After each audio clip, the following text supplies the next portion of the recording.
राज्यात मराठा विरुद्ध ओबीसीत निर्माण झालेला वाद थांबला पाहिजे आणि घटना दुरुस्ती करून आरक्षण देण्याची मागणी अखिल भारतीय मराठा महासंघाने केली आहे। या मागण्यांबाबत महासंघातर्फे पत्र परिषदेत माहिती देण्यात आली। काल आमची अखिल भारतीय मराठा महासंघाची आमसभा पार पडली नागपूर येथे। राज्यभरातून 1000 प्रतिनिधी उपस्थित होते। तुम्हाला काल आम्हाला सभेला बोलवता आलं नाही आमसभा असल्यामुळे, आणि म्हणून तुमच्याशी पत्रकार परिषद घेण्यासाठी आम्ही इथं आज आलेलो आहोत।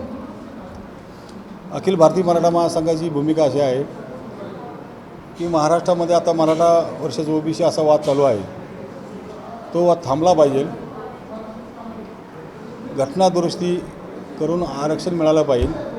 महाराष्ट्र विधानसभा विधान परिषद या दोन्ही सभागृहामध्ये घटना आरक्षणाची मर्यादा वाढवण्यासाठी आणि ओबीसीमधून मराठा समाजाला आरक्षण मिळालं पाहिजे, त्याच्यासाठी मर्यादा वाढवण्यासाठी आपण आज दोन्ही सभागृहामध्ये ठराव मांडून केंद्राला पाठवा अशी मागणी काल ठरावामध्ये झालेली आहे। त्याच्यामध्ये मुळात शासनालाच आता सध्या शासनाने 10% आरक्षण दिलं नाही माननीय एकनाथ शिंदे आणि देवेंद्र फडणवीस साहेबांनी, परंतु 10% आरक्षणाची जरी तुम्हाला टिकवायचं असलं तर तुम्हाला केंद्राकडे जावं लागणार आहे आणि त्याला घटना दुरुस्तीत करावं लागणार आहे। तुम्हाला आता ओबीसीमधून आरक्षण मिळणार नाही, तर त्या ओबीसीची कॅप वाढवायसाठी तुम्हाला घटना दुरुस्ती करणं गरजेचं आहे।